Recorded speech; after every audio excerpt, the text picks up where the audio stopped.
The SR-60 makes it easy to get a precise mark out on a remote transmitter or sonde, and in this segment, we'll show you how to pinpoint a sonde's position quickly and accurately. The sonde will be locating as part of a SeekTech video pipe inspection system.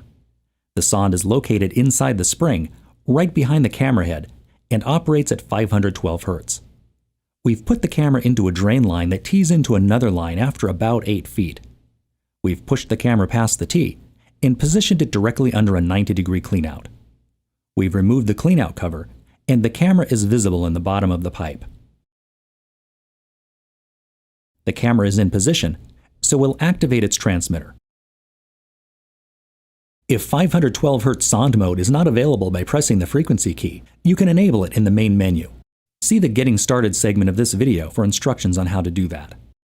Additional sonde frequencies are also available, and your operator's manual contains instructions on how to enable them. Locating a sonde with the SR-60 can be boiled down to 3 basic steps: localize its position, map its location, and verify your result. We'll localize the sonde by using the signal strength reading to locate its general area. We'll just extend the receiver and sweep it slowly in an arc. Keep an eye on the signal reading in the upper left corner of the display. When the number is highest, the receiver's mast will be pointed toward the sonde. We know the sonde's general direction, so we'll lower the receiver and start walking toward it. As we approach the sonde, icons will appear inside the active view area. We'll use these icons to map out the sonde's position. Let's take a look at how we'll do that. The icons represent the position of specific locate points that are based on the shape of the transmitter's signal. There are 2 types of locate points. The first are called poles. There are 2 of them, and you'll find 1 pole at each end of the sonde's antenna. The other type of locate point is called the equator. The equator is a plane or imaginary line that passes through the center of the sonde's antenna and stretches out on both sides until the signal is so weak that the receiver can no longer see it.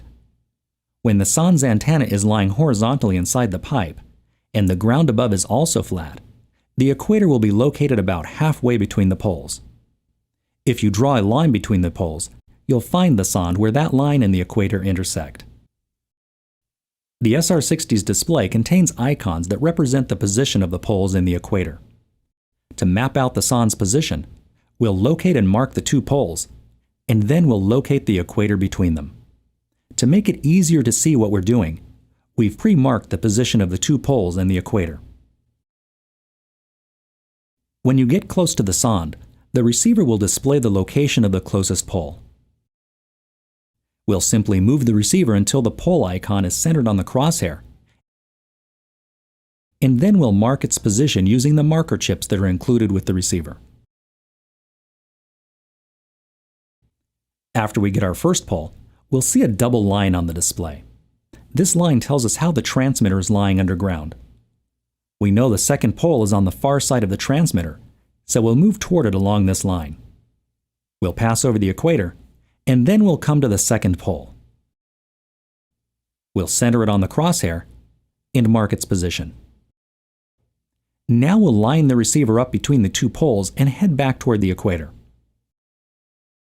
We'll center the equator to finish mapping its position,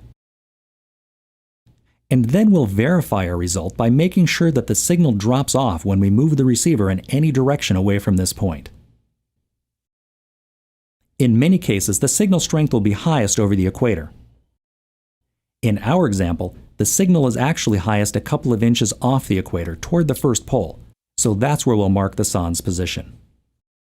Before marking the sonde's location, it's critical that you always verify your locate with the signal strength. Here's why. When a sonde is exactly horizontal, the equator will be centered over the sonde. But when a sonde is tilted, the equator will be offset, and the greater the tilt, the greater the offset.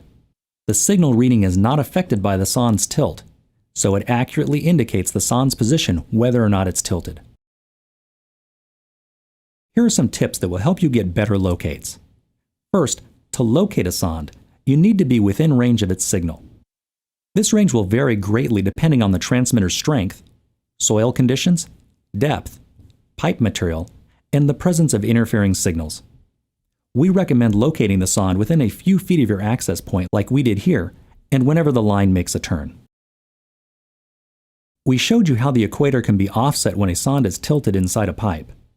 In cases of extreme tilt, such as when a sonde is in a vertical portion of pipe, or when locating a sonde with a vertically oriented antenna, you may only be able to pick up one pole and the equator. In these situations, you can easily locate the sonde using just the signal strength.